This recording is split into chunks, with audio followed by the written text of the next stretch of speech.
Salut les mecs. Alors aujourd'hui on va parler des systèmes de magie dans les animés. Donc on va comparer ceux qui fonctionnent parfaitement, comme celui de Fullmetal Alchemist, Hunter x Hunter, JoJo's Bizarre Adventure, à ceux qui n'ont ni logique, ni limite, ni rien du tout. Comme par exemple, bien entendu, le système de Fairy Tail, Demon Slayer, le système de Ki de DBZ, bref, tous ces systèmes soit trop complexes, soit trop permissifs, soit trop mal écrits, et incohérents et inconsistants, et comment certains auteurs, certains mangaka ont clairement saboté leur propre œuvre en voulant faire les malins. Donc voilà. Et d'ailleurs, il me semble que ce sera peut-être la seule vidéo où je parlerai de Naruto sans vomir ma bile et mon seum sur l'œuvre. Attention, donc là il s'agit d'une vidéo miraculeuse, puisque là je vais dire du bien de Naruto. Bon, je vais pas dire du bien de Naruto bien longtemps, ne vous inquiétez pas, mais attention, voilà. Ça fait partie effectivement des rares exceptions de la chaîne. Alors sans plus attendre, c'est parti. Alors, on va commencer tout tranquillement avec le numéro 5, donc Jujutsu Kaisen, l'énergie occulte. Alors, il se base sur un système d'énergie intéressant, puisque là, il s'agit de l'énergie maudite, qui émane des émotions négatives de l'humanité, telles que la colère, telles que l'amertume, telles que la frustration, bref. Et chaque humain dans cet univers de Jujutsu Kaisen possède une certaine quantité d'énergie maudite. Et lorsqu'une personne dépasse un certain niveau d'énergie, justement, eh bien, il peut y avoir des malédictions, qui sont donc les manifestations de cette énergie. Et donc, les sorciers dans cet univers de Jujutsu Kaisen sont responsables de l'élimination de ces dites malédictions, et donc ils possèdent eux-mêmes une grande quantité d'énergie maudite qu'ils manipulent à différents degrés en utilisant des techniques afin de pouvoir vaincre ces malédictions. Bref, c'est simple, c'est carré. Ces techniques peuvent aller à la génération de trous noirs, à l'invocation d'animaux un peu bizarroïdes, bref. C'est sympathique, c'est assez profond, le système est sympa et je comprends pourquoi beaucoup ont cru effectivement que derrière ce manga se trouvait Togashi, parce qu'il y avait une espèce de rumeur, d'ailleurs c'est un peu comme ça qu'on essayait de me le vendre. On disait ouais Yaji, il faut absolument que tu lises Jujutsu Kaisen, d'après les rumeurs à Skip, voilà, d'après les bruits de couloir, voilà, à ce qui se raconte, le mangaka de ce manga serait en réalité Togashi. Voilà. Bon, je savais que c'était impossible, puisque effectivement, étant tout de même dans la team Togashi, je sais que le dos de Togashi est totalement en vrac. Le mec, il arrive même pas à se coucher, donc t'inquiète pas que c'est pas demain la veille qui va se permettre de continuer un manga en parallèle du sien qu'il arrive même pas à terminer, donc je savais que c'était mort. Mais en lisant Jujutsu Kaisen et en voyant effectivement la profondeur, il faut le dire, du système de l'énergie occulte, du système de magie, du Magic System de ce manga, je me suis dit, ah oui, effectivement, c'est quelque chose que Togashi Sensei, si je puis me permettre, aurait pu mettre en place. C'est assez malin. Voilà. Bon, par contre, on va parler d'un animé maintenant que j'apprécie beaucoup, et voilà, j'ai pas beaucoup parlé forcément, j'ai fait une vidéo sur le personnage principal, donc sur Edward, mais j'en ai pas assez parlé, il faudrait peut-être que je corrige ça sur cette chaîne. Bon, on va parler bien évidemment de l'alchimie, de Fullmetal Alchemist. Alors, donc l'alchimie dans Fullmetal Alchemist fonctionne sur le principe très simple de l'échange équivalent, et c'est ça que j'aime en fait. Quand c'est simple, mais profond, c'est-à-dire le concept est rapide à comprendre, c'est-à-dire que on peut transformer la matière et l'énergie en différentes formes à partir du moment où on donne un équivalent. Et donc, ça se base sur un système de sacrifice, quoi. C'est-à-dire que, par exemple, quand Edward veut ressusciter sa maman, il doit donner son frère et une partie de son corps, et c'est même pas encore assez, quoi. Voilà. Donc voilà, c'est très simple, c'est l'échange équivalent. Ça permet d'utiliser des techniques diverses, uniques, allant de la création d'armes à la réalisation de transformations super complexes. C'est un système polyvalent, c'est un système équilibré, où les alchimistes doivent respecter les lois de la conservation de la masse et de l'énergie, ce qui ajoute une dimension stratégique à leur action. Enfin, je sais pas, j'aime beaucoup. J'aime beaucoup ce système de limitation, d'ailleurs, c'est pour ça que j'aime beaucoup le système de Nen, dont on parlera bien évidemment à la fin de cette vidéo, bon, voilà, sans vouloir spoiler quel est le système de magie que j'ai placé en numéro 1, étant quand même le suceur de Togashi officiel sur le YouTube français. Voilà, j'ai quand même une réputation à défendre, donc bien évidemment vous le savez que le Nen sera placé en numéro 1, désolé du spoil, mais voilà, c'est ça que j'aime en général dans le système de magie, c'est les limitations, voilà, et c'est pour ça que j'ai beaucoup de respect pour Fullmetal Alchemist et pour son système de magie. Alors, on parlait de respect, on parlait de manga que j'aime beaucoup, bon, alors forcément, il faut qu'on parle de Naruto. Si on parle de respect et de manga que j'aime et que je respecte, et de mangaka auquel je tire mon petit chapeau, on va parler de Naruto, bien évidemment, le manga que j'aime le plus au monde, hein. Sarcasme, sarcasme. Bon alors, effectivement, vous vous dites, ok, qu'est-ce qui se passe? Il parle de Naruto dans une vidéo, dans une des rares vidéos positives de la chaîne, parce que comme vous le savez, je suis un grand aigri, je suis un très très gros aigri, un énorme mec salé qui crache sur tout, et apparemment sur tout ce qui est populaire, d'après les rumeurs, apparemment tout ce qui est populaire je déteste, voilà.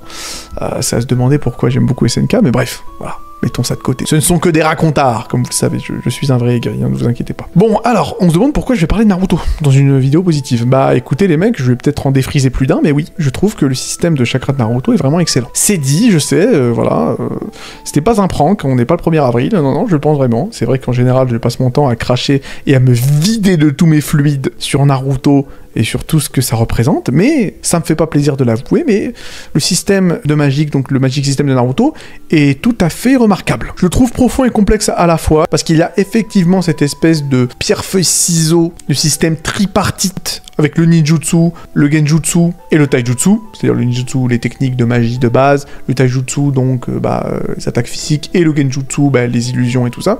Je trouve ça très sympathique. En plus, avec ça, il y a le système donc du chakra élémentaire, qui est aussi sympathique et qui s'imbrique très bien dans le premier système taijutsu, ninjutsu, genjutsu. Tout ça, je trouve, fonctionne en harmonie assez parfaite, je trouve ça très très bien.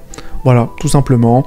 Le délire de la capacité à consommer du chakra, le système qui maintient un équilibre et une tension dans tous les personnages, le fait de gérer sa réserve de chakra afin d'exécuter les techniques les plus puissantes, mais bon, en même temps, plus une technique est puissante et plus on doit perdre du temps à faire des signes ninja afin de pouvoir faire cette technique en question. Je trouvais ça vraiment super, et c'est ça qui nous a un peu fascinés dans Naruto. C'est ce world building, ce système qui est vraiment profond et complexe en même temps, et qui est totalement, je trouve, très équilibré. C'est-à-dire que même si, le mec, il va sortir un ninjutsu de dingue, voilà, comme par exemple l'espèce de dragon à queue de Zabuza, c'est-à-dire que le mec, il te balance un dragon d'eau, mais derrière, le mec, il doit balancer je sais pas combien de signes pendant limite 20 minutes, donc ça s'équilibre. Bon, le problème, c'est bien évidemment dans Shippuden, où effectivement, pour une raison qui nous échappe totalement, les 6 ninjas se sont barrés en vacances, donc à la limite, voilà, donc ça déséquilibre totalement le système de 6 ninjas, donc vas-y, va te faire foutre, déjà d'une chose. Ensuite, le genjutsu est limite useless. Ensuite, le dojutsu, c'est-à-dire les dojutsu, c'est-à-dire le Rinnegan et le Sharingan, ont complètement rendu caduque, limite le ninjutsu, le taijutsu et le genjutsu, c'est-à-dire que maintenant, l'important c'est juste avoir un œil, c'est-à-dire le Rinnegan ou le Sharingan, et si t'as pas ça et que tu t'appelles pas Naruto, t'es mort. Voilà. Si soit t'as un dojutsu, soit t'es une grosse merde dans Shippuden, et surtout dans la deuxième partie de Shippuden durant la 4ème Grande Guerre Ninja. Bref, voilà. Le problème, c'est que Kishimoto a défoncé les thèmes de son manga, voilà. Doit-on encore parler du fait que Neji avait raison? Bon, je vais vous épargner ça. Mais voilà. Même si on met ça de côté, il a aussi complètement flingué le système de combat, le power creep, l'équilibre des puissances, le power level, bref, ça n'a plus aucun sens. À la fin, t'as l'impression de regarder des épisodes de DBZ, enfin, je veux dire, bon... C'est dommage, c'est bien dommage, parce que dans la première partie de Naruto, les combats étaient ultra stratégiques, et pas seulement les combats de Shikamaru, quoi. Je veux dire, par exemple, tous les combats lors de l'arc de la récupération du sauvetage de Sasuke, pour moi, sont iconiques. Tous les combats durant cet arc sont iconiques, sont remplis de stratégie, bref, c'est magnifique, c'est super, voilà. Mais ça a complètement été détruit, et à côté de ça, il faut aussi parler de la prééminence des Kekkei Genkai. Alors, les Kekkei Genkai, pour ceux qui connaissent pas trop Naruto, ce sont les jutsu, les techniques de ninja héréditaires. C'est-à-dire qu'on ne peut pas les apprendre, donc c'est héréditaire. Voilà, doit-on encore parler du fait que Neji avait raison? Bon, peu importe ton travail, un mec qui peut débarquer avec un super Kekkei Genkai et t'es foutu. Le mec, voilà, son seul mérite, c'est d'avoir eu les bons gènes et d'avoir eu les bons parents. Donc bon, voilà quoi, ça flingue un peu le système de magie de ce manga. Bref, voilà, je vais arrêter d'en parler. Bon, c'est vrai que j'ai du mal à parler de Naruto sans cracher dessus. Je vais m'arrêter. Voilà, bon. C'est dommage. Ça partait d'un super principe, et effectivement, ça aurait pu être le meilleur système de magie ever. Malheureusement, Kishimoto a tout baisé. C'est dommage pour nous. Voilà. Bon. Allez, number 2, bien évidemment, on va parler d'Araki, on va parler donc de JoJo Bizarre Adventure, qui est donc effectivement, on va le dire, l'archétype absolu du Magic System dans les animés. Quand on parle donc de power system, de système de puissance, de système de pouvoir, de système de magie profond, complexe et qui fait totalement sens en principe, Eh bien, on va parler des stands. Jojo Bizarre Adventure, voilà, qui remplace d'ailleurs le système de Ripple, qui était là avant dans ce manga, le système, je crois, d'onde, qui était vraiment d'ailleurs pas terrible d'ailleurs. D'autant que j'en parlerai parce que je ferai une vidéo sur les pires systèmes de magie, et donc là on parlera effectivement de ce système donc de Ripple, ce système d'onde qui était vraiment pas terrible. Bref, en tout cas, Araki a très bien fait, Araki qui est donc le mangaka de Jojo Bizarre Adventure, en remplaçant ce système un peu boiteux avec les stands, qui sont donc des manifestations de l'état mental du personnage en question. Ce qui conduit donc à une large gamme de capacités uniques, imprévisibles et vraiment assez folles. Ce système rend la série extrêmement dynamique, chaque utilisateur de stand apportant de nouveaux défis, de nouvelles stratégies, de nouvelles tactiques, de nouveaux match-up. Voilà, les combats donc deviennent des affrontements de créativité, d'ingéniosité, chaque stand ayant des pouvoirs, mais surtout des faiblesses spécifiques. Mais ça part en live, quoi, genre, il y a une espèce de bébé qui a la capacité, je crois, de rentrer dans les rêves des gens, il y a un plancton qui se tape, je veux dire, voilà, bon, bien évidemment, le fameux Zawarodo de Dio, bon, c'est quand même, voilà, c'est iconique, c'est stylé, mais au-delà de ce côté légendaire et de la mise en scène incroyable, de l'adaptation animée qui est sortie, je crois, il me semble, en 2015, voilà, c'est surtout la stratégie, les tactiques, le côté un peu très pragmatique des personnages, dans le sens où, par exemple, on va prendre dans My Hero Academia, on va prendre dans Naruto, on va prendre dans la plupart des shonen neketsu, bien souvent, quand le héros se fait tabasser ou quand un personnage se fait défoncer, à la fin, il a une espèce de flashback où on le voit en train de se faire bully, à la fin, il faut, oui, je vais prouver à tout le monde que je suis le meilleur, voilà, ça c'est, bon, l'attaque signature de My Hero Academia, vous inquiétez pas, je vais déboîter ce manga dans le futur, je ferai pas mal de vidéos incohérentes sur ce manga, je vais me faire plaisir, vous inquiétez pas. Bon, à la fin, voilà, il y a toujours le petit flashback des amis qui disent, non, on croit en toi, Midoriya, tu dois réussir. Voilà, et à la fin, le gars, il gagne. Bon, est-ce qu'on doit parler effectivement du saint patron de ce trope? Évidemment, on va parler de Fairy Tail. Voilà, avec Tomodachi, l'amitié, le pouvoir de l'amitié, mais c'est une honte dans Fairy Tail. Ce qui est bien, c'est qu'il n'y a pas ça dans Jojo Bizarre Adventure, c'est ça qui est bien. Il n'y a pas ça. Si un personnage gagne, c'est qu'il était plus intelligent que son adversaire. Voilà. Il a réussi à utiliser les caractéristiques et les pouvoirs de son stand et contourner ses propres faiblesses afin d'exploiter les faiblesses du stand adverse. Et c'est pour ça qu'il gagne. Et c'est pour ça que Jojo Bizarre Adventure, c'est trop bien. Voilà, tout simplement. Bon. Est-ce qu'il y a besoin de discuter? Est-ce qu'il y a besoin d'expliciter plus? Je ne pense pas. Et donc on va passer effectivement roulement de tambour, attention, vous ne vous y attendiez absolument pas. On va parler donc du meilleur système de magie, du power system le plus élaboré, le plus stylé, le plus beau, le plus magnifique, même il sent très bon. Évidemment, on va parler du Nen, on va parler de Togashi, on va parler d'Hunter x Hunter, bien évidemment. Alors, déjà, avec humilité, on va le dire, Togashi s'est beaucoup inspiré donc de Araki et donc du système de stand pour faire son Nen. Donc c'est pas venu de nulle part. Tout de même, c'est un système hautement complexe et défini avec 6 catégories d'énergie différentes et 4 méthodes d'utilisation. Mais un cadre extrêmement structuré, mais aussi extrêmement flexible. Et c'est ça qui est incroyable. Les personnages peuvent combiner différents types de Nen, c'est-à-dire il y a le Nen de la matérialisation qui permet effectivement de matérialiser son énergie pour créer un objet avec des caractéristiques diverses et variées, comme par exemple la chaîne de Kurapika qui est faite pour emprisonner les membres de la brigade fantôme, ou même Rian, effectivement Rian, donc de l'armée de Kakin, dont le pouvoir de matérialisation ou de conjuration pour les intimes lui permet effectivement de créer une créature qui est faite pour tuer une personne en particulier, une cible, c'est-à-dire qu'il va cibler quelqu'un et il va apprendre plein de trucs sur cette personne, pendant que le monstre en question, le prédateur, puisque c'est le nom de son haine, se développe en lui, et ensuite après il conjure, il matérialise cette créature une fois qu'il a récupéré assez d'informations sur sa cible, afin que la créature puisse devenir l'espèce de némésis absolu, puisse avoir toutes les caractéristiques possibles pour tuer la cible de la manière la plus simple possible, et de pouvoir contrer tous ses pouvoirs et toutes ses caractéristiques. Bref, voilà. C'est un système génial, on va pas se mentir. Quasiment tous les Nen sont incroyablement créatifs. Il y a même un mec, son pouvoir est basé sur les poèmes. C'est-à-dire que il écrit un haïku, et ensuite, quand il tape quelque chose, le haïku devient réalité. Bref, c'est... Bon, voilà. Créativité, créativité, créativité. La règle des 3C. Merci Togashi, tout simplement. Voilà. Après, encore une fois, voilà, faut jamais sacraliser qui que ce soit.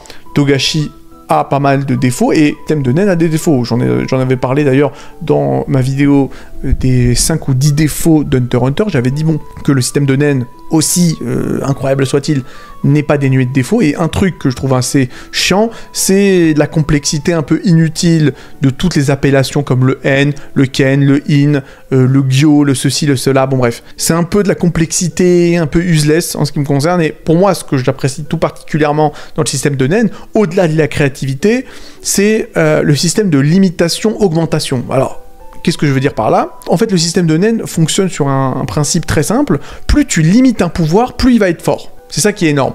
Si on prend par exemple les chaînes de Kurapika, les chaînes de Kurapika sont ultra efficaces contre la brigade fantôme, mais il ne peut pas les utiliser, à part s'il a envie de crever, parce que s'il le fait, il crève tout de suite, sur quelqu'un d'autre qui ne fait pas partie de la brigade fantôme. Et c'est pour ça que la chaîne de Kurapika est complètement surcheatée contre les membres de la brigade fantôme, tout simplement parce qu'il a limité son pouvoir. Et plus tu limites ton pouvoir, plus il devient puissant. Je trouve ça génial. Je trouve ça génial. C'est pour ça que le pouvoir de Gon est vraiment incroyable, en fait. Parce que c'est vrai qu'on se dit, putain, dans un système aussi complexe et tarabiscoté que le Nen dans Hunter x Hunter, on se dit, le personnage principal, son pouvoir, c'est juste de taper fort les gens. Bah non, en fait. Ce qui fait que le pouvoir de Gon est vraiment intéressant et vraiment puissant, c'est qu'il se limite. C'est-à-dire que les règles, c'est qu'il est obligé de crier à voix haute sa technique, et d'ailleurs en plus ça justifie le cliché un peu chiant des personnages qui se sentent obligés de crier le nom de leur technique, genre ouais, Kamehameha, Rasengan. Là, pour le cas de Gon, c'est totalement justifié, donc ça fait partie de ses règles, et il est obligé d'annoncer la technique qu'il va faire, puisqu'il a 3 possibilités. Soit il fait pierre, soit il fait ciseaux, soit il fait feuille. Voilà. En annonçant la technique à l'avance, il se limite, puisque ça permet à l'adversaire de fourbir ses armes et de savoir à l'avance à quoi il va devoir répondre. Donc ça permet effectivement de donner une limitation au Nen de Gon, et ça le rend d'autant plus puissant. Voilà. Donc, merci Togashi, tout simplement. Voilà, encore une fois, je ne sacralise personne. Hunter x Hunter a des défauts, que ce soit dans ce système de combat comme dans son intrigue. D'ailleurs, j'avais fait effectivement un top 10 des pires incohérences du manga, donc voilà. Il n'y a pas de souci, je suis pas en mode ouais c'est parfait ou je sais pas quoi, il n'y a rien de parfait en ce monde, voilà. Mais grand respect et voilà, tout simplement. Alors on va commencer par le manga Magic, donc voilà, un système magique justement complètement broken, on va pas se mentir. Alors en gros, d'ailleurs, c'est pas un manga que j'apprécie particulièrement, on va pas se mentir, mais au-delà du fait que je l'apprécie ou pas, bon, voilà, il y a des mangas que je déteste et qui pourtant ont de très bons systèmes de magie. Bon, nommément Naruto, voilà, Naruto étant quand même le manga que je déteste le plus au monde, comme peut-être certains le savent. En tout cas, c'est pas une opinion que je cache, hein, je le dis assez souvent, mais en tout cas, ce qui est certain, c'est que le chakra, en tout cas dans la première partie de Naruto, voilà, on va dire que le système est assez immaculé. Voilà, aussi complexe que clair, aussi profond qu'intéressant. Là-dessus, on peut pas vraiment prendre ça à défaut, même si Shippuden fait n'importe quoi avec ce Magic System par la suite. Ça, c'est triste. Ça, c'est triste, mais ce n'est pas le problème. Là, en ce qui concerne magie, le manga est pas incroyable, et le système magique n'est pas incroyable non plus. Le problème, c'est que, regardez, il y a soi-disant, dans ce Magic System, 8 types de magie. Mais au sein de ces types de magie, il y a aussi des sous-types. Ce qui crée donc un nombre de sous-types et de types de magie absolument, vraiment pharaonique. Mais en plus de ça, il faut prendre en compte que tout le monde n'accède pas à la magie de la même manière. Il y a les récipients métalliques, les récipients domestiques et les équipements de djinn pour la magie la plus extrême. Et le problème avec ce système magique, avec ce Magic System, c'est qu'il souffre de trop de noms propres différences. Ce qui nous oblige, à nous les lecteurs, à nous les viewers, à retenir tout un panel de termes et de jargon, de jargonnerie technique, afin de comprendre à peu près ce qui se passe. D'ailleurs, c'est un des seuls problèmes du meilleur système magique, tout shonen confondu, bien évidemment, je parle du système de Nen de Hunter x Hunter, parce qu'en principe, normalement, je vous ai déjà sorti une vidéo qui parle des meilleurs systèmes magiques, tout shonen confondu. J'avais placé le système de Nen en number 1. Bon, évidemment, voilà, bon. Dois-je encore répéter Togashi Forever? Voilà, Togashi Forever, bon, voilà. Il fallait que je le dise. Mais voilà, malgré ça, le système de Nen n'est pas forcément exempt de tout défaut. Et voilà, ça je dirais que c'est l'un des seuls problèmes du Nen, c'est qu'il y a trop d'appellations différentes, un peu trop de jargonnerie avec le N, le Ken, le Zetsu, le Hatsu, je sais pas, oui, le Hatsu, le Zetsu, je suis pas certain par contre, je crois que je l'ai inventé. Bref, le Ken, le Ren, le In, le N, bon voilà. C'est un peu complexe. Et c'est un peu la même chose dans Magi, sauf que malheureusement pour Magi, il n'y a rien pour contrebalancer cette complexité un peu inutile, contrairement au Nen, justement. Et au-delà de ça, le problème, en plus de tous ces soucis, c'est que Sinbad brise bien souvent toutes les règles de ce système magique, assez souvent en fait dans le manga, puisqu'il utilise du rug blanc et du rug noir en même temps. Alors que normalement, on ne peut utiliser que soit du rug blanc, soit du rug noir, il me semble. Hein. Je crois que c'est ça. Il utilise les deux en mode bas les couilles, sans pour autant qu'il y ait des conséquences durables dans l'animé. Donc c'est un peu chiant et on va dire que ça pose problème. Ensuite, on passe à l'autre Magic System qui fout un peu le seum, bah c'est Black Clover, voilà. J'ai jamais vraiment parlé de ce shonen, j'avoue que je suis pas un gros fan, on va pas se mentir. Bah, c'est un shonen comme les autres, quoi. Voilà. Le problème, c'est que bon, j'ai pas vraiment l'âge maintenant, malheureusement, pour m'intéresser à ce genre de choses. En tout cas, ce qui est certain, c'est que les idées de base du système magique de Black Clover sont assez simples. Et là, à la limite, ça c'est une bonne chose. C'est-à-dire que bon, à un assez jeune âge, les personnages reçoivent leur propre grimoire, ce qui leur permet de lancer des sorts magiques. À la limite, là, c'est simple. Le problème, c'est qu'après, il y a des questions qui arrivent assez souvent. Déjà, pourquoi personne ne peut vraiment apprendre des sorts d'autres grimoires magiques des autres gens? Qu'est-ce qui détermine comment on peut apprendre de nouveaux sorts dans son grimoire? Et apparemment, de nouveaux sorts peuvent être appris grâce à l'entraînement, mais les nobles ne s'entraînent jamais. Alors, on se demande comment est-ce qu'ils apprennent de nouveaux sorts. Pourquoi les nobles ont une magie plus puissante que les roturiers? De plus, certains personnages peuvent apparemment avoir plusieurs grimoires. What? Et pour couronner le tout, donc le personnage de Yami Sukehiro, qui semble venir d'un autre pays et qui a ses propres pouvoirs, bah le problème c'est que ça n'a rien à voir avec la magie. Puisqu'il sait comment utiliser le ki pour sentir l'énergie des gens. Bah, en fait, le gars, il sort d'où? De Dragon Ball? C'est quoi? Il y a un crossover? Ça se passe comment? Bah, je veux dire, il y a tellement de questions sur le fonctionnement du système de Black Clover que, bah, à la fin, on est un peu confus. Et le problème, c'est que le manga ne semble pas vraiment particulièrement intéressé à répondre à toutes ces questions. Donc derrière, bien souvent, bah, moi, je me sens un peu confus. Et si en plus, vous ajoutez à cela que Black Clover est quand même un shonen assez classique, bon, bah voilà, quoi. Il n'y a pas beaucoup d'incentifs à continuer, je vais pas vous mytho.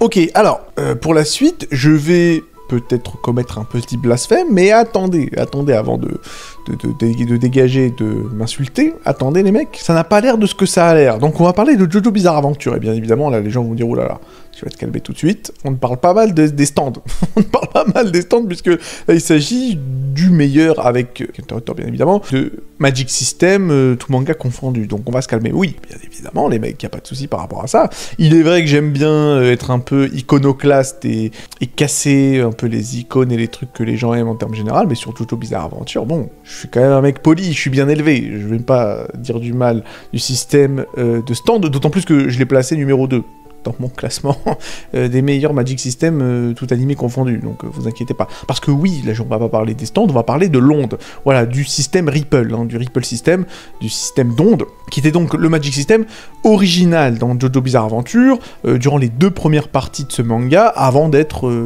bien heureusement, remplacé par le système de stand, hein, voilà, le légendaire système de stand. Le problème, donc, avec ce système d'onde, et c'est pour ça que Araki, je suppose, a décidé de le remplacer, c'est qu'il était incohérent. C'est-à-dire que à la base, ce système est censé pouvoir tirer parti de la lumière du soleil pour affecter les choses vivantes, et non vivantes également. Et donc, en gros, ce système était là, justement, pour pouvoir, comment dire, vaincre les vampires, puisque, à la base, bien évidemment, Dio Brando est un vampire, et donc, le problème, c'est que même si on nous vend le système Ripple, le système d'onde, comme étant l'une des seules choses capables d'endommager un vampire, de faire du dégât à un vampire, le problème c'est que les vampires peuvent quand même également geler le sang donc d'un utilisateur d'onde, ce qui rend impossible l'utilisation de quelques techniques que ce soit. Et donc à ce stade, on se pose la question, qu'est-ce qui rend l'utilisation de l'onde pour arrêter les vampires utile? C'est-à-dire que c'est un système qui a trop de limitations, et le problème, c'est que c'est justement pour ça, je pense, que Araki, donc le mangaka de Jojo Bizarre Adventure, a décidé, voilà, de passer directement au stand, et d'abandonner ce système un peu dégueulasse, quoi, le système d'onde qui n'a pas vraiment d'intérêt. Voilà. Tout simplement. Ok, allez, on va passer à une série, on va dire manga animé. à la base c'est un visual novel dont on m'a beaucoup demandé de traiter, en tout cas il fut un temps, c'est vrai que là maintenant les gens ont arrêté de me demander ça. Je suis pas forcément un énorme fan, j'ai lu le premier visual novel il y a bien longtemps, j'ai trouvé sympathique sans pour autant être incroyable, j'ai bien aimé Fate Zero, donc là bien évidemment là je parle de Fate, voilà. Donc même si j'aime ça sans vraiment trop aimer ça, c'est vrai qu'il y avait un moment où je voulais faire une vidéo d'analyse sur le personnage de Kodomine. Peut-être que je la ferai un jour, mais bon, là maintenant c'est plus vraiment dans mon programme, mais qui sait, en tout cas, quoi qu'il en soit, je suis en train de m'égarer. Parlons un peu donc du système de servants, hein, voilà, dans l'univers de Fate, qui sont donc essentiellement des invocations, c'est-à-dire qu'à chaque fois qu'il y a l'espèce de guerre du Graal, les participants donc à cette espèce de Battle Royale peuvent invoquer donc des servants, donc des personnages historiques qui sont censés les servir justement, en tout cas durant le tournoi, voilà, tout simplement. Le problème c'est que les servants peuvent être en fait n'importe quoi, c'est-à-dire que ça peut même être des dieux, ça peut être des personnages héroïques qui ont réellement existé, ou même des personnages héroïques de mythes et de légendes qui n'ont jamais existé. Ils peuvent débarquer de différentes époques, et même introduits dans des univers alternatifs. D'ailleurs, ce qui explique comment Archer et Shiro peuvent coexister, puisque, attention spoil, Archer est donc la version future de Shiro, c'est Shiro dans le futur. Donc voilà, là aussi c'est un peu complexe, mais le problème c'est que il y a aussi d'autres servants qui n'apparaissent que lorsque le monde est en danger. Et pour couronner le tout, il est possible qu'un servant soit invoqué dans une variété de rôles différents, parce que chaque servant est censé avoir un rôle, c'est-à-dire Saber, Archer, Lancer, bref, voilà quoi, Berserker, voilà. Le problème c'est que un servant n'a pas forcément sa classe à lui, il peut avoir plusieurs classes en même temps. Enfin, je sais pas. Écoutez, moi j'ai du mal à comprendre tout ça, c'est un peu complexe, un peu trop complexe pour un mec aussi con que moi, donc je sais pas. Et au-delà, à la limite, c'est même pas que c'est complexe, c'est surtout qu'il n'y a pas de limitation. T'as l'impression que tout peut se passer, voilà. N'importe qui peut être invoqué. Ça peut être un héros mythique qui n'a jamais existé, qui n'est là que dans les légendes. Tu peux voir Hercule débarquer, d'ailleurs Hercule, il me semble qu'il y a le même design que l'avatar du néant dans The Legend of Zelda, j'ai pas compris. En fait c'est le contraire, c'est plutôt l'avatar qui a le même design que Berserker, je crois, hein. Bref, peu importe. Il y a le roi Arthur version waifu, il y a Gilgamesh, donc là il s'agit de personnages qui n'ont pas vraiment existé, enfin il me semble, ce sont des personnages de légende, mais à côté de ça tu peux voir débarquer un mec comme Sasaki Kojiro, qui est donc un personnage historique, hein, le rival de Miyamoto Musashi. Donc moi, je sais pas, j'ai besoin d'un peu de limitation dans tout ça, parce que j'ai l'impression que tout et n'importe quoi peut se passer dans cet univers, sans pour autant qu'il y ait des règles pour gérer tout ça et pour régir un peu tout ce bordel. Donc moi, ça me rend un peu confus, désolé d'être con. Ensuite, parlons un peu d'un animé, d'un manga, enfin bref. À la base, c'est un visual novel qui n'a pas vraiment d'intérêt. On va pas se mentir, on va parler de Danmachi. Alors, le problème de Danmachi, au-delà du fait que le personnage principal est totalement inintéressant et évidemment symbolise bien le problème des personnages de type harem et des personnages de type isekai, c'est-à-dire qu'ils n'ont aucune personnalité, afin que le viewer de base puisse se mettre dans ses bottes, se dire « Ouais, trop bien, j'ai plein de meufs super jolies qui me tournent après, voilà. » Bon, le côté fantasme, c'est vraiment inintéressant. Bref, c'est vraiment pas un animé ou un light novel que j'apprécie particulièrement, parce qu'à la base, c'était un light novel. Le gros problème de Danmachi, c'est donc le système de magie et surtout le système de montée de niveau. C'est-à-dire que, bon, en principe, dans un jeu vidéo, et d'ailleurs, c'est aussi ça qui est super chiant dans Danmachi, parce que, à la limite, si ça avait été comme dans Sword Art Online, le système de jeu vidéo, tu peux le comprendre, le système de montée de niveau. Parce que dans Sword Art Online, bah, c'est vraiment un jeu vidéo. Danmachi, c'est pas censé être un jeu vidéo, c'est censé être un univers. Sauf qu'il y a un système de montée de niveau. C'est quand même un peu bizarre. Mais bref, en tout cas, le système de montée de niveau est bizarre parce que, normalement, à la base, un système de montée de niveau, c'est censé te permettre de monter de niveau une fois que tu as accumulé suffisamment d'expérience. Sauf que dans Danmachi, bah, ça se passe pas comme ça. Déjà, pour commencer, gagner des combats ne te permet pas vraiment de monter de niveau. En fait, la montée de niveau ne se fait seulement, ou quasiment seulement, lorsque tu combats quelqu'un de plus fort que toi. Mais là où les choses deviennent encore plus confuses, c'est que tout le monde a des statistiques de base, comme la force, la dextérité, l'agilité, ce que tu veux, la magie, voilà. Et donc ces statistiques vont de 0 à 999, mais à chaque montée de niveau, elles sont réinitialisées à 0. Et le plus étrange, c'est que c'est même pas un RPG, encore une fois, je le dis, hein, c'est un monde fantastique tout à fait standard, sauf qu'il fonctionne sur les règles d'un RPG, sans aucune autre raison que celle que, on veut faire comme Sword Art Online, sans pour autant faire comme Sword Art Online. Enfin, ça n'a aucun sens. Ça n'a aucun sens. Donc, il y a deux problèmes. Le système de montée de niveau n'a ni queue ni tête, et en plus, il n'y a rien qui justifie le fait que ce monde, apparemment censé être un monde d'heroic fantasy tout à fait standard, fonctionne de cette manière-là. Ça n'a aucun intérêt, aucune explication. Enfin, je sais pas, je dis ça comme ça. Hein. parlons maintenant d'un autre shonen que je trouve tout à fait standard, hein, à la limite de Demon Slayer. Je pense que tout le monde sera d'accord pour dire que le scénario est pas incroyable. Hein. Bon, voilà, l'intérêt surtout de Demon Slayer, bah, c'est surtout l'animation de l'adaptation animée justement qui est incroyable, qui est extraordinaire. Bon, là-dessus, il n'y a pas de souci. D'ailleurs, je ferai des vidéos sur Demon Slayer, il n'y a pas de souci. Voilà, je l'ai déjà dit dans d'autres vidéos, mais là, je me suis pris un gros abonnement Crunchyroll et je suis en train de me rattraper. Parce qu'il y a beaucoup d'animés très récents ou plus ou moins récents dont je n'avais jamais vraiment pris la peine de regarder. Voilà, j'avais vu regarder quelques épisodes, j'avais lu quelques mangas sans pour autant me casser la tête. Voilà, My Hero Academia en fait partie. Donc voilà, je suis en train de tout regarder pour essayer de me rattraper et d'avoir aussi d'autres sujets, hein, parce que là c'est vrai que je commence un peu à tourner en rond sur cette chaîne. Hein. Voilà, je parle toujours de Berserk, Death Note, bon. Harry Potter, je tourne un peu en rond, donc je vais essayer de me diversifier. En tout cas, je suis en train de regarder Demon Slayer, et le premier truc qui m'a un peu fait lever plus d'un sourcil, c'est surtout le système de respiration. Le breathing system, comme dirait l'autre, c'est-à-dire le système de magie de Demon Slayer qui se base sur le système de respiration, sur un système de respiration. Comme quoi, effectivement, il y a différents types de respiration selon les éléments, c'est-à-dire que, voilà, un personnage va avoir une respiration d'eau, et donc va utiliser de l'eau pour se battre avec son sabre, je ne sais quoi. Voilà, respiration de feu, ce que vous voulez. Bon alors, c'est sympathique, c'est pourquoi pas, et donc il y a différentes manières de respirer pour utiliser différents types d'éléments. Sur ça, il n'y a pas de souci. Par contre, là où il y a un gros souci, c'est qu'en réalité, aucun élément n'est vraiment utilisé. C'est-à-dire que quand Tanjiro utilise sa respiration d'eau, c'est pas de l'eau en fait. C'est juste un effet visuel pour t'expliquer que c'est une respiration d'eau. Mais alors, techniquement parlant, c'est censé montrer qu'il frappe un peu d'une manière unique qui ressemble un peu à l'écoulement de l'eau, mais il n'y a pas vraiment d'élément d'eau. L'élément de l'eau n'est pas utilisé. C'est un peu...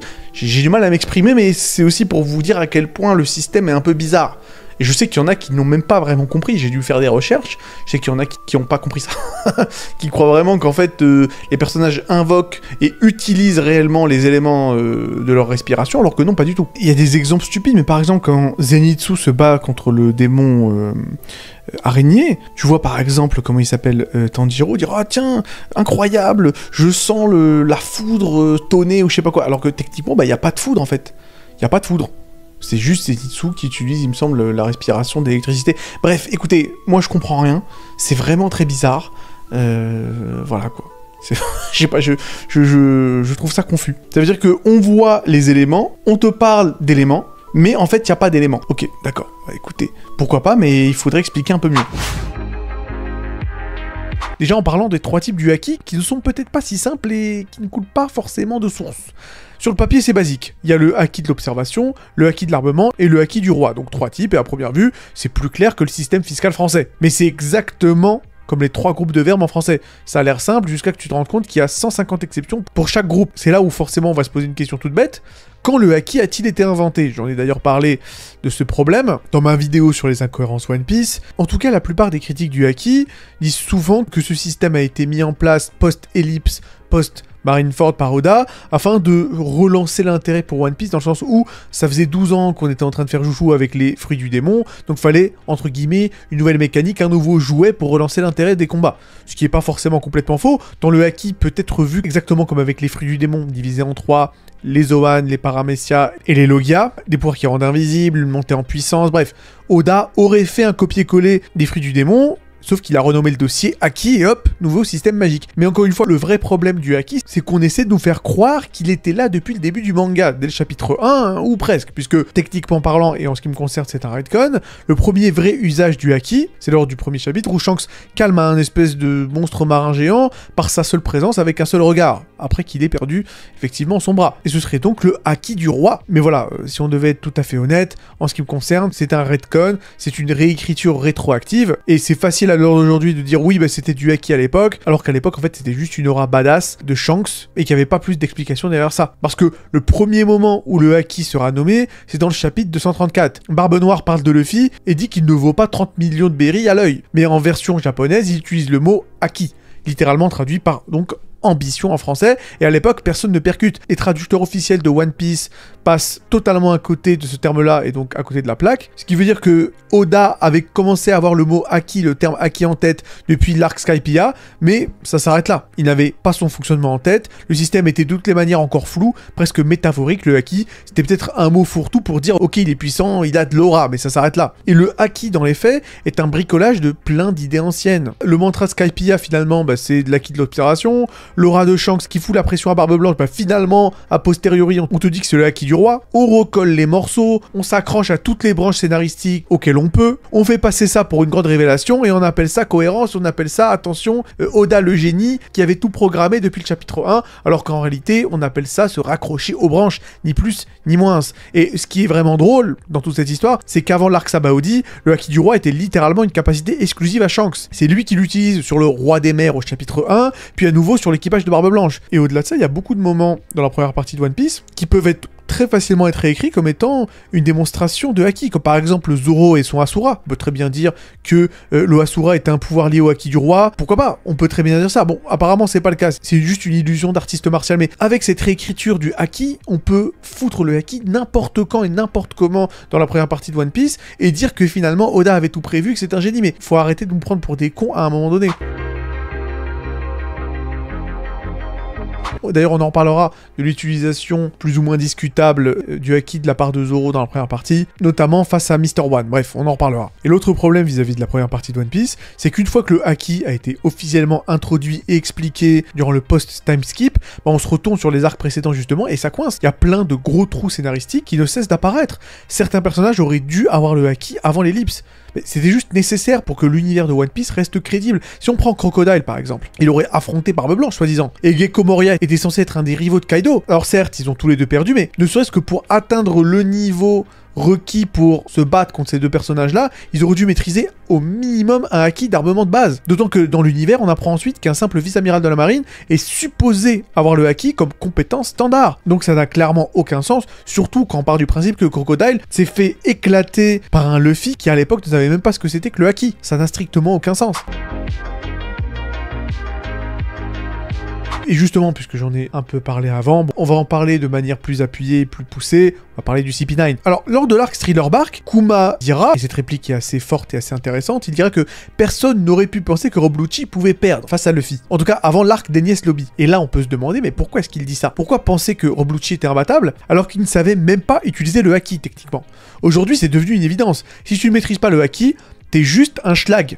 T'es nu dans une tempête de neige, t'es déjà mort, t'es mort dans le film. Et donc un utilisateur de haki aurait pu éternuer à côté de Rob Lucci et le mec serait tombé KO. Alors pourquoi le CP9, la crème des assassins du gouvernement mondial, n'a-t-il pas appris le haki? Ça n'a strictement aucun sens. Et d'ailleurs ça a tellement aucun sens qu'il me semble que la fanbase One Piece s'est toujours écharpée sur le sujet Tekai. Je ne sais vraiment même pas où me placer sur ce sujet-là. Qu'est-ce que c'est que le Tekai? En fait le Tekai c'est la technique de durcissement corporel du CP9. Et ce serait déjà une forme de haki d'armement. Donc ça expliquerait pourquoi effectivement ils l'ont. Le problème c'est que certains autres disent que c'est deux choses différentes, qui font finalement la même chose, mais pas de la même manière, que le Tekai c'est du physique, c'est-à-dire que tu durcis ton corps jusqu'à l'immobilité, tandis que le haki d'armement, c'est ta volonté, une espèce de couche d'énergie spirituelle qui durcit ta peau, enfin c'est quand même un peu bizarre, mais dans les deux cas, c'est incohérent. Soit le Tekai n'est pas le haki, et dans ce cas-là, comment se fait-ce que le CP9, pourtant la crème de la crème des assassins, soit incapable d'utiliser le haki, alors que pourtant c'est censé être l'élite de l'élite, quand même bizarre. Mais si au contraire le Tekai, c'est du haki, alors dans ce cas-là,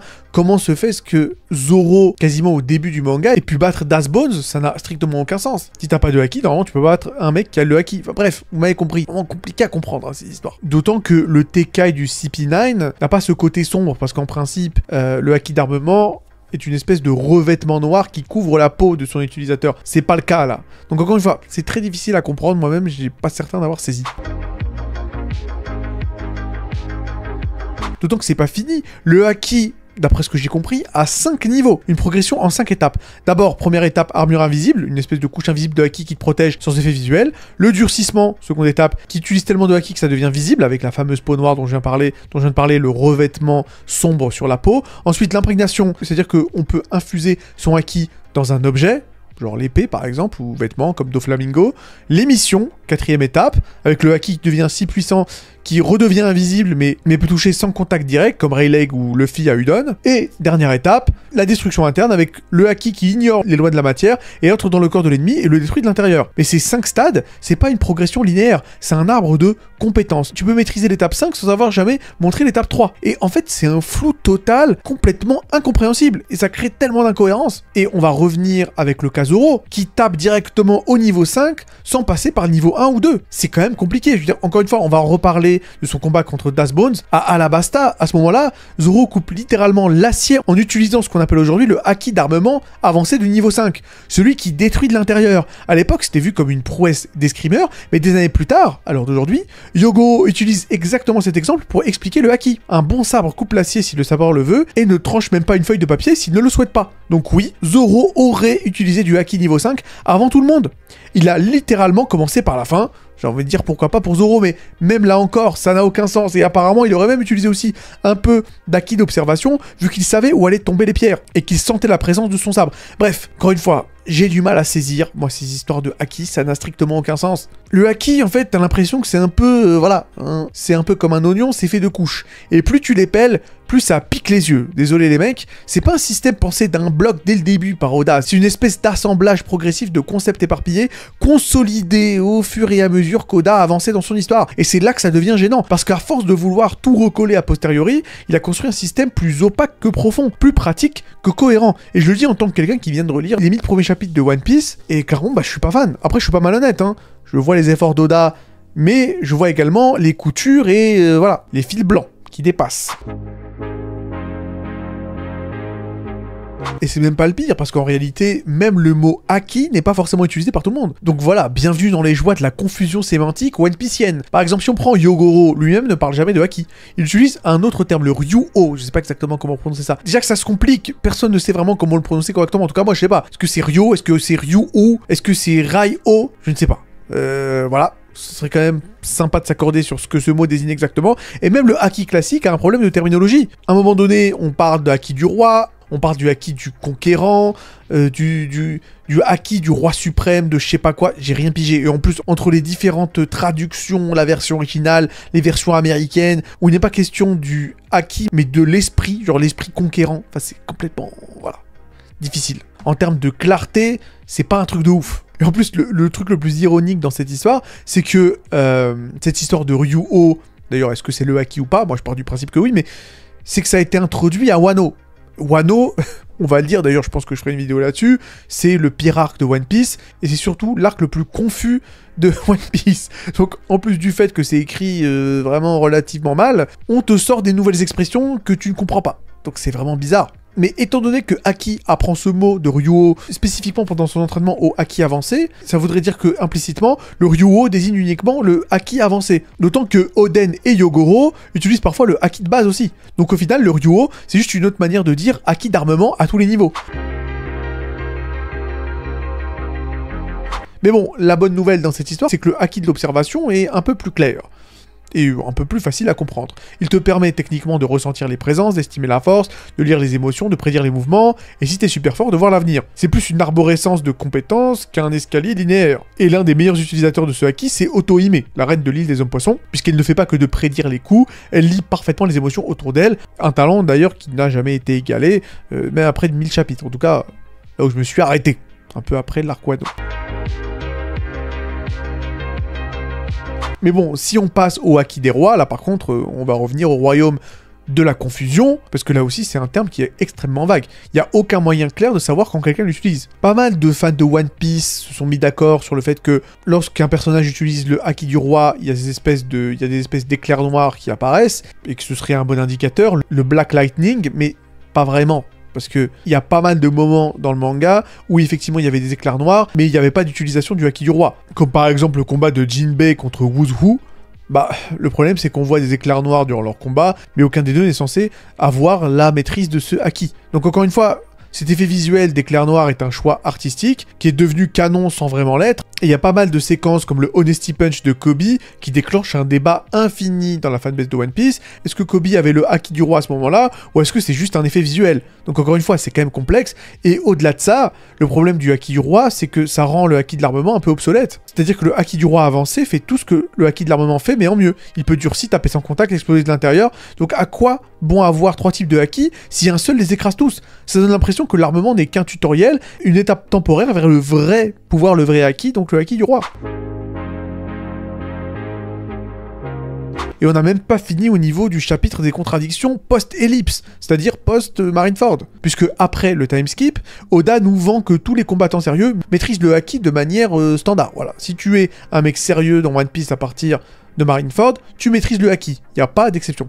Sauf que en plein arc Wano, on voit des dingueries comme Franky battre Sasaki, qui pourtant est un utilisateur confirmé de haki, Robin battre Black Maria, elle aussi confirmée comme utilisatrice de haki, sans même qu'elle utilise d'ailleurs de haki elle-même, et à la rigueur, Robin avec son attaque démonio peut semer le doute, mais Franky lui, bah non, il ne maîtrise pas le haki du tout. Sauf que voilà, les incohérences comme celle-là deviennent extrêmement flagrantes parce que One Piece c'est relativement logique. Voilà, c'est ça le problème. Dans Naruto, ça passe. Parce que bon, voilà, j'ai pas envie d'être méchant, mais hein, vous me lisez, vous. Voilà, hein, bon. je termine pas ma phrase, mais bon, voir des incohérences de Naruto, c'est un peu. Voilà, hein, normal. C'est un peu le truc de base. C'est en fait, en réalité, dans Naruto, c'est quand c'est cohérent que ça pose problème, limite. Enfin bref. Et surtout, le problème avec le haki, c'est souvent utilisé comme excuse narrative, pour justifier ou même bloquer ce qui arrange le scénario. L'exemple parfait de cela, bah, c'est Trafalgar Law, en fait. Pourquoi est-ce qu'il ne peut pas se téléporter ou même découper Big Mom ou Kaido? Et on répond avec, bah non, en fait, il peut pas parce que le haki de Big Mom et Kaido sont beaucoup plus forts que le haki de Trafalgar Law, donc il peut pas les battre. Ok, logique. Mais plus tard, il bat Big Mom avec d'autres techniques de son fruit, et pourtant ça passe, mais pourquoi? Mais tout simplement parce que ces pouvoirs-là ne cassent pas l'histoire, entre guillemets, donc ils sont autorisés. Si vous voulez refaire son bon vieux Room Chamber découpage, bah non, là le haki le bloque. Donc on bloque les bons pouvoirs, on autorise les faibles, c'est du pur équilibrage narratif. Et dans l'animé, je vous parle même pas, hein. Déjà que la Toei fait n'importe quoi, déjà que le manga est super confus, alors l'adaptation par la Toei est encore pire. Le haki revêt une aura visuelle type Dragon Ball, avec des effets lumineux flashy, des auras colorées selon les épisodes, mais selon surtout l'humeur de l'animateur et de la palette du jour. Parfois, l'aura de Luffy est rouge, parfois violet, parfois jaune. Robin a une aura rose fluo pour son attaque démonio, mais qu'est-ce que ça veut dire? Qu'elle utilise le haki? Ou elle a carrément un haki d'émission de niveau 4, enfin ça n'a aucun sens. Et surtout que le code visuel est totalement brouillé. On utilise les mêmes effets pour le haki que pour d'autres pouvoirs, donc impossible de savoir qui est quoi. Donc la Toei a pris un système déjà bancal et l'a rendu encore plus incompréhensible. Et en fait donc, le paradoxe du haki, c'est qu'il n'a pas été rushé. Au contraire, il a été pensé trop longtemps. Et cette gestation trop longue a fini par contredire son propre foreshadowing. Puisque d'abord le haki était invisible, puis non en fait c'est visible et il est noir, puis non bah c'est re-invisible parce que c'est plus fort, puis non en fait on peut faire des trucs bizarres avec parce que c'est trop stylé. Donc voilà, moi j'ai rien compris, j'ai rien pigé. Et en ce qui me concerne, ça n'a aucun sens. Donc dites-moi dans les commentaires ce que vous pensez du haki. Est-ce qu'en réalité, c'est moi qui suis un imbécile et que ce n'est pas Neji qui avait raison, mais c'est Oda qui avait raison? Parce que moi, comme je l'ai dit, après avoir lu les 1000 premiers chapitres de One Piece, bah je pense que ceci c'est un espèce de patchwork d'idées, bonne et mauvaise en même temps, solidifié à coup de rustine narrative pour faire en sorte que le tout tienne debout, alors qu'en réalité, bah ça tient pas debout.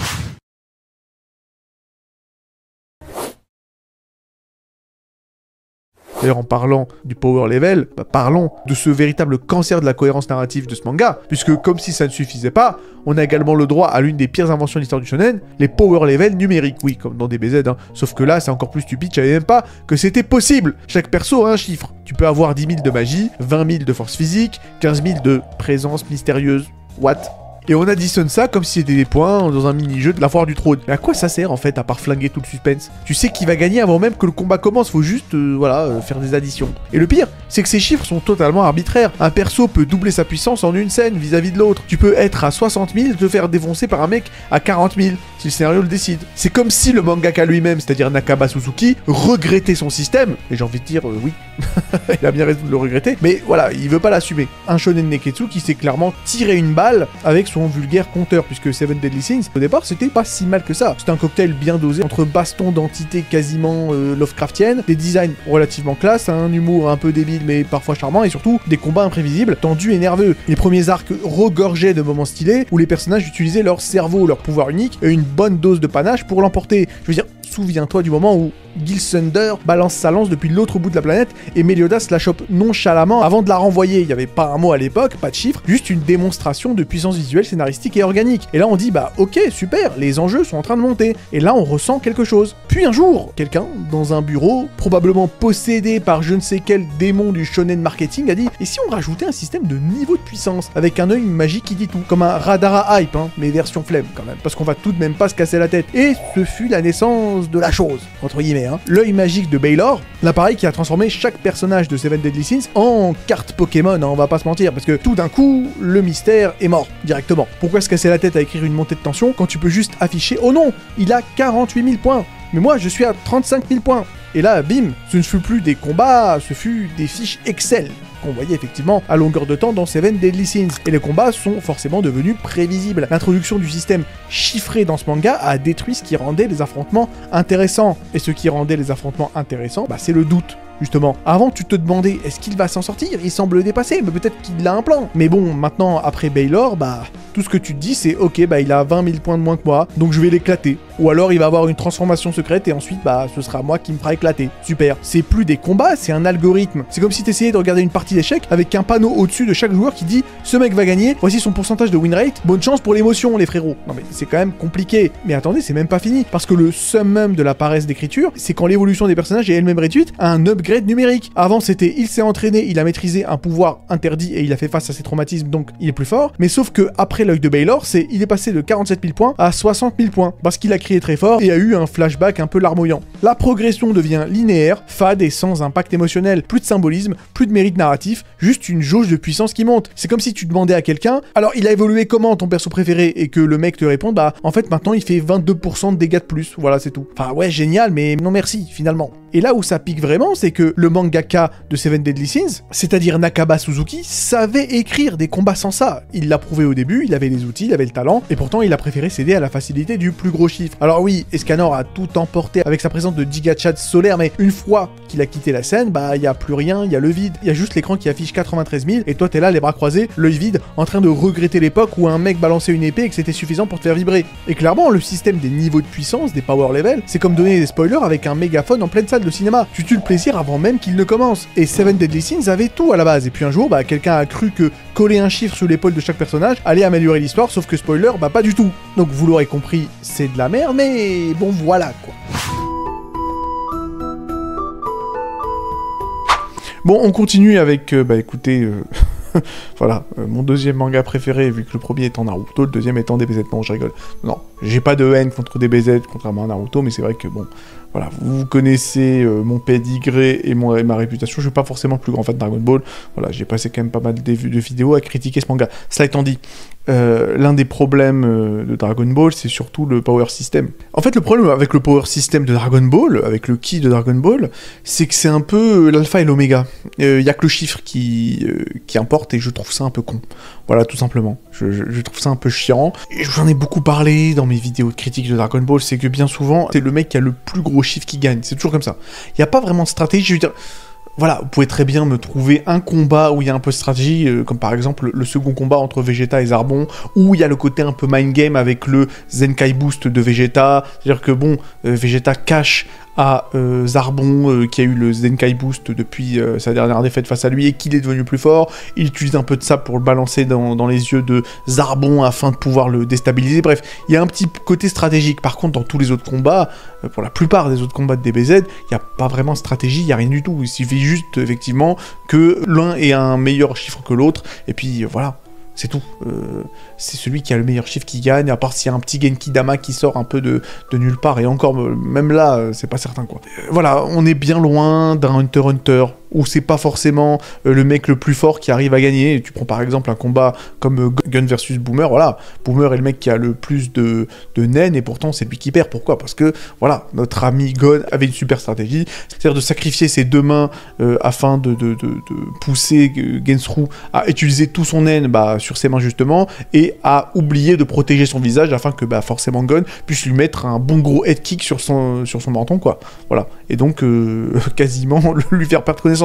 Bref, voilà, si on doit parler effectivement de stratégie dans Hunter x Hunter, bon voilà, on va forcément parler du meilleur combat tout shonen Neketsu confondu en ce qui me concerne, bien évidemment, Hisoka versus Chrollo, donc là, bon, voilà, stratégie, la règle des 3 S, quoi. Voilà, on parle quand même d'un mec, Chrollo, qui défonce Hisoka, qui lui met un perfect, et en fait, je crois qu'il le touche à peine, hein, je crois qu'il lui met un kick, et puis c'est tout. En fait, il utilise les mecs, tous les mecs dans le public, dans le stadium, tous les schlags dans le public, il les utilise comme pantins, comme marionnettes, et, in fine, comme bombe humaine.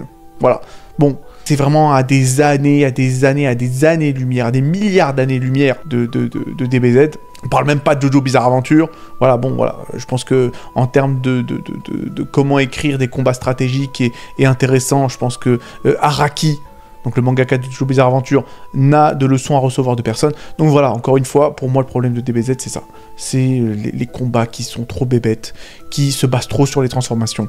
Et je sais qu'il y en a beaucoup qui se plaignent, comment dire, du public, de Dragon Ball Super, qui sont trop en mode, ouais, alors la nouvelle transformation, et c'est vrai qu'à la fin, bah, t'arrives à des immondices, à des aberrations, genre Piccolo orange, quoi.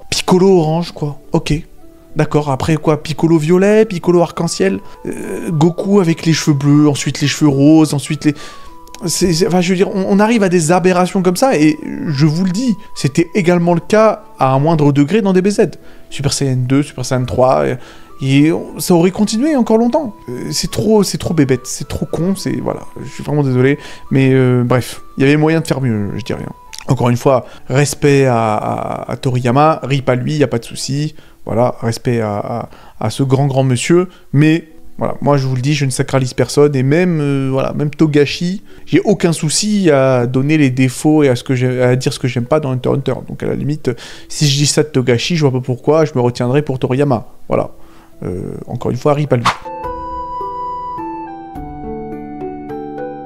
Et on va finir avec le pire système de magie, le pire Magic System, le pire Power System, tout manga et Shonen Neketsu confondus. On va parler de Fairy Tail. Alors pourquoi le système de magie de Fairy Tail est écrasé au sol?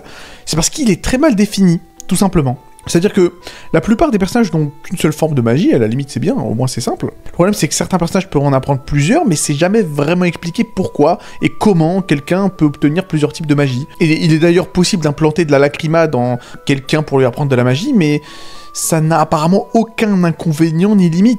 Et on se demande pourquoi on ne fait pas ça à répétition. Mais à la limite, ça, c'est même pas si grave. Je dirais que ça, c'est pas vraiment le vrai problème de Fairy Tail. Ce qui fait que c'est le pire Magic System tout shonen confondu, pour moi c'est une évidence, c'est à cause du pouvoir de l'amitié. C'est à cause du pouvoir de l'amitié parce que ça rend les combats totalement sans intérêt, tout simplement parce que il suffit juste que le personnage principal, je sais pas, que ce soit Natsu ou le gentil qui se bat contre le méchant, et un petit flashback où il pense à ses amis et tout ça, voilà, il balance une dernière attaque et puis il gagne et puis c'est fini, et puis parce que l'amitié c'est trop bien, sans pour autant qu'il y ait de justification en termes stratégiques, tactiques, ou même de magie, pour expliquer pourquoi il a gagné. Non, c'est juste parce qu'il a cru en ses amis, parce que, voilà, parce que les Tomodachi, quoi, c'est trop bien. C'est dommage. C'est dommage parce que ça détruit totalement tout l'intérêt des combats, parce que tu sais qu'à la fin, le personnage va pas gagner parce qu'il a été plus intelligent que l'autre, et à la limite, moi, ça me dérange pas. Le fait de savoir que le héros va toujours gagner, moi, ça, à la limite, c'est pas dérangeant, parce que bien souvent, oui, le héros gagne, hein, voilà. C'est pas toujours le cas, mais bien souvent, il gagne. Moi, c'est pas ça le problème. Moi, ce qui m'intéresse, c'est surtout de savoir comment il va réussir à gagner, par quelle stratégie, par quel stratagème, par quelle tactique, par quel coup de bluff il va réussir à arriver à ses fins. C'est ça qui est intéressant. D'ailleurs, c'est pour ça que Colombo, c'est tellement bien. Là, je pars un peu en couille, mais voilà. Donc, la série Colombo avec Peter Falk, à la limite, je trouve que c'est un très bon exemple, parce que bien souvent, dans tous les épisodes de Colombo, on connaît l'identité du tueur dès le début. Dès le début de l'épisode, on sait qui a tué. Et on se dit, bon, bah d'accord, si on sait qui a tué, quel est l'intérêt de continuer? Bah justement, l'intérêt de continuer l'épisode et d'arriver jusqu'à la fin, c'est de voir comment Colombo va pouvoir mettre les menottes autour des poignets du tueur en question. C'est ça le truc. Le problème dans Fairy Tail, c'est qu'il n'y a même pas cette carotte, puisqu'on sait que de toutes les façons, le mec va gagner grâce à la force de l'amitié, sans pour autant que la victoire soit méritée. Ce qui fait que, bah voilà, Fairy Tail n'a aucun intérêt en ce qui me concerne. Voilà, tout simplement. Désolé aux fans, je sais qu'il y en a certains qui m'ont pris par le callback par rapport à ça. Désolé les amis. En général, je n'aimais pas de jugement vis-à-vis de ce qu'aiment les gens, mais si vous aimez Fairy Tail, franchement les mecs, je vous le dis, je sais pas si on a grand chose à se dire. Franchement, je suis peut-être méchant quand je dis ça, mais je crois que j'ai plus de respect pour les fans de Naruto que les fans de Fairy Tail. Voilà, désolé les amis. Voilà, vous pouvez m'insulter, je le mériterai, mais je le pense réellement, quoi. Pour Naruto, à la limite, vas-y, on peut discuter. Même si, bon, on faudrait discuter longtemps. Mais pour Fairy Tail, pour moi, il n'y a pas de discussion. C'est vraiment... pour moi, Mashima, le mangaka de Fairy Tail, je l'ai déjà dit dans certaines vidéos quand je parle de Fairy Tail, pour moi, il est cynique. Pour moi, il ne croit pas à ce qu'il fait. Je crois pas que ce soit authentique. Lorsqu'il écrit Fairy Tail. Je pense vraiment qu'il le fait en mode un peu mépris, je pense. C'est-à-dire qu'il a dû voir tous les clichés des shonen, c'est-à-dire, bon voilà, le pouvoir de l'amitié, le fanservice gratuit, l'humour un peu merdique, bref, voilà. Je pense qu'il a dû voir tout ça, et il a dû se dire, bon bah écoutez, vous savez quoi, je vais faire un manga avec tous les pires clichés des shonen, fois 150 milliards. Et on va voir ce que ça va donner. C'est limite, voilà, it's a prank, c'est une expérience sociale. Je pense franchement que Fairy Tail est une expérience sociale. Je ne peux pas penser, je ne peux pas croire que Mashima soit sérieux. Voilà. Il a dû faire ça, et il a dû, je pense, être terrifié par à quel point Fairy Tail a été populaire, et apprécié même à l'heure d'aujourd'hui. Je crois que c'est ça qui m'énerve le plus dans Fairy Tail. Voilà quoi, bref. C'est vraiment l'un des mangas les plus frelatés que j'ai jamais vu. Je veux dire, au moins dans Naruto, c'est authentique. C'est de la merde authentique. Tu vois, dans Shippuden, hein, calmez-vous, dans la première partie est pas mal, hein, de Naruto. Bref, et encore, on peut en discuter, mais bon, disons que la première partie est pas mal. Shippuden, c'est de la merde, mais c'est authentique. Tu sens que Kishimoto, il croyait vraiment à un certain degré. Pour Mashima, j'y crois pas. Peut-être que il est vraiment sérieux, mais... j'aurais du mal à croire. Bref, peu importe. Alors voilà, la vidéo est terminée en espérant qu'elle vous ait plu. N'oubliez pas de vous abonner pour encourager la chaîne. Et si vous voulez, effectivement, voilà, d'aventure, me soutenir davantage, jetez un œil à nos t-shirts et mugs disponibles dans la boutique. Vous pouvez aussi, effectivement, faire un petit don via PayPal afin de soutenir financièrement la chaîne, car elle en a grand besoin. Voilà, petit coup de Patreon, petit coup de PDF si vous voulez, effectivement, vous jeter dans l'aventure YouTube. Bref, quoi qu'il en soit, prenez soin de vous et à la prochaine.